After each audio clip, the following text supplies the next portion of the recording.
إلا الله محمد رسول الله.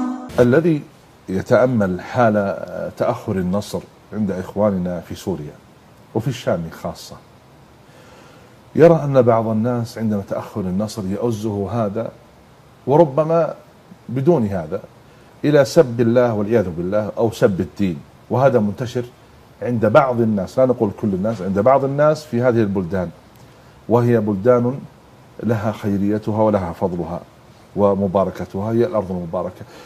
ما التوجيه في مثل هذه القضايا التي كثر السؤال عنها، ثم بعضهم يعني يبرر لنفسه سبه لله جل في علاه أن تأخر النصر، أنه قلة عدل كذا، صلى الله العافية. سب الله سبحانه وتعالى هو من الكفر العظيم عند الله جل وعلا، بل إنه فيما يظهر أنه أشد كفرا من عبادة الأصنام والأوثان، وأشد كفرا أيضا من التشريع من دون الله سبحانه وتعالى، من تحليل الحلال، من تحليل الحرام وتحريم الحلال الذي أحله الله سبحانه وتعالى. وذلك أن هذه الأشياء إنما هي كفر بالتشريع، وأما سب الله عز وجل فهو تعدي على المشرع في ذاته. ولهذا نقول إن سب الله عز وجل أعظم من عبادة الأصنام والأوثان، وذلك أن المشركين من الجاهليين إنما عبدوا الأصنام في ظنهم أنها من باب من تعظيم الله سبحانه وتعالى، فهم رفعوا الحجر حتى يساوي الله جل وعلا فعظموه مع الله سبحانه وتعالى. أما من سب الله فهو ينزل منزلة الله تعالى الله عز وجل وعز وسبحانه وتعالى حتى يضعوه دون ذلك فيقومون بسبه.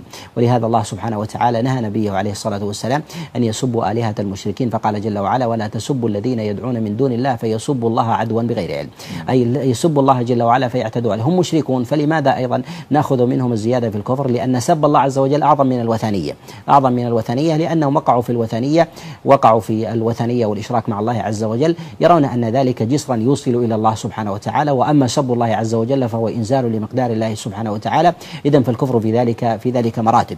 انتشار سب الله عز وجل في الشام هي من البلايا العظيمة، وينتشر ذلك كما هو مشهور معلوم في فلسطين، ومشهور في سوريا، ومشهور أيضا في الأردن، ومشهور في العراق، ومشهور في لبنان، ومشهور في بعض بلدان المسلمين، ويزيد في بعض البلدان وينقص في هذا. وهذا أيضا من البلايا العظيمة والكفر العظيم. ونقول مدافعة هذا البلاء ودفعه أشد عند الله عز وجل وأعظم أمرا من مقاومة حاكم كافر، كما يقع الآن في أمر الشام، قتال ذلك النظام الطاغي الباغي النصيري. نقول إن بدفع هذا الأمر هو أعظم عند الله سبحانه وتعالى، وذلك لعظم سب الله جل وعلا والتعدي عليه. الله سبحانه وتعالى يقول في كتابه العظيم: إن الذين يؤذون الله ورسوله لعنهم الله في الدنيا والآخرة وأعد لهم عذابا مهينا. الله سبحانه وتعالى لعن الذين يؤذون الله عز وجل، وأعظم أذية الله سبحانه وتعالى أن يتعدى عليه بالسب والشتم وغير ذلك. وإن الإنسان ربما يقرأ أو يسمع شيئا من ألفاظ السب والشتم المتعلقة بجناب الله مما يقشعر جلد الإنسان أن يسمعها ولو كان خاليا، فضلا أن يفكر بها ولو كان خاليا، فضلا أن يسمعها الإنسان من أحد يقولها، وهي تنتشر في بعض بلدان المسلمين. وهذا يدل على عظم الجرم. فنقول إن من سب الله سبحانه وتعالى فهو ملعون في الدنيا والآخرة بحكم الله سبحانه وتعالى. فكيف تنتصر أمة ينتشر فيها لعن الله جل وعلا وسبه؟ لهذا أوصي إخواني في الشام من أهل الإيمان والصدق أن يقاوموا هذا الشر، خص في ذلك فلسطين، وأن الله سبحانه وتعالى يمتحنهم ويختبرهم. وجود سب الله عز وجل في فلسطين، وجودها في سوريا، وجودها في الأردن، وجودها أيضا في العراق، وجودها أيضا في لبنان وغيرها من بلدان المسلمين، يوجب على أهل العلم مواجهة مثل هذا الكفر.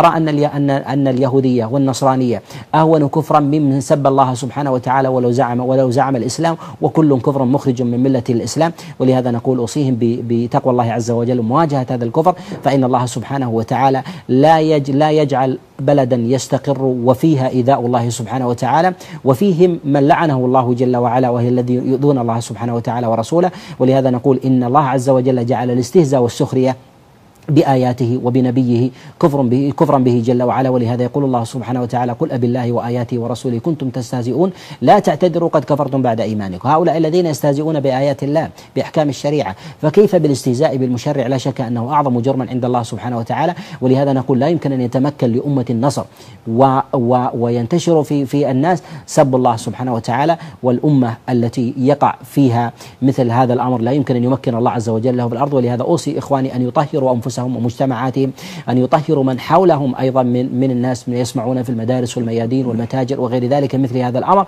حتى يمكن الله عز وجل لهم إذا علم صدقهم في ذلك. لهذا نقول إن نصب الأصنام من اللات والعزى في الطرقات، بل نصب حوانيت الخمر ودور الزنا وغير ذلك، بل انتشار اللواط حتى في طرقات الناس أهون عند الله سبحانه وتعالى من أن ينتشر في الأسواق وفي المدارس وفي الجامعات من يسب الله سبحانه وتعالى علانية ثم يظن أنه من أهل الإسلام. اللي ينبغي أن نعلم أن الكفر مراتب، وأن الكفر مراتب ودركات كما أن الإيمان في ذلك درجات. فعلينا أن نعلم خطورة هذا الأمر، وأن الله عز وجل لا يمكن أن يستخلفنا في أرض ونحن نؤذي الله عز وجل، واستحقت علينا اللعنة بقول الله عز وجل: لعنهم الله في الدنيا والآخرة وأعد لهم عذابا مهينا. فعلينا أن نحذر مثل هذا الأمر، وعلى الدعاة، على المصلحين، على العامة، على المربين أن يبينوا هذا الحكم للناس. بعض الناس يقول أنه يجري على الإنسان ولا أتعمد إياه. نقول: هل يقبل من ذلك لو سبك أحد من غير تعمد أو سب والدك؟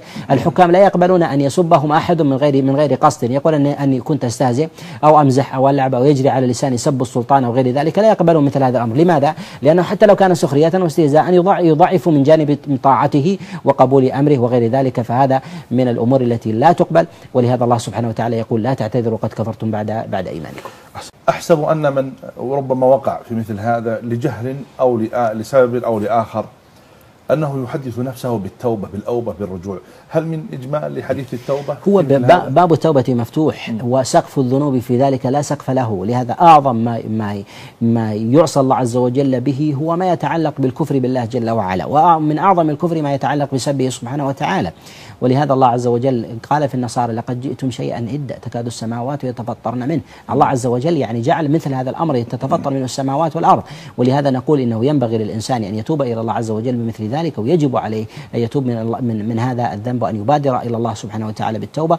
ومثل هذه المبادرة رجوع إلى الله جل وعلا وأوبة، والله عز وجل يقبل توبة من تاب مهما كان ذنبه. عليه أن يبادر قبل أن يأتيه الأجل. من المؤسف جدا أن بعض المنتسبين للإسلام ربما تجده يصلي ويؤدي ويبر الوالدين ويتصدق ويذكر الله عز وجل، ولكنه لا يتورع من سب الله عز وجل. وهذا ينتشر كثيرا للأسف الشديد في بعض بلدان المسلمين، يسب الله عز وجل وهو في موضع عبادة، عند المبايعة، عند غضب مع زوجته أو نحو ذلك. أسأل كثيرا خاصة من بلدان الشام برجل يقول: زوجتي تسب الله عز وجل، أو الزوجة تقول: زوجي يسب الله عز وجل، أكثر من ذلك أبنائي يسبون الله، هل أبقى مع زوجي أو لا أبقى؟ هل أصل من يسب الله عز وجل؟ ينتشر انتشارا عظيما في مثل ذلك، وهذا ذنبه خطير عند الله. فيجب من ذلك المبادرة بالتوبة.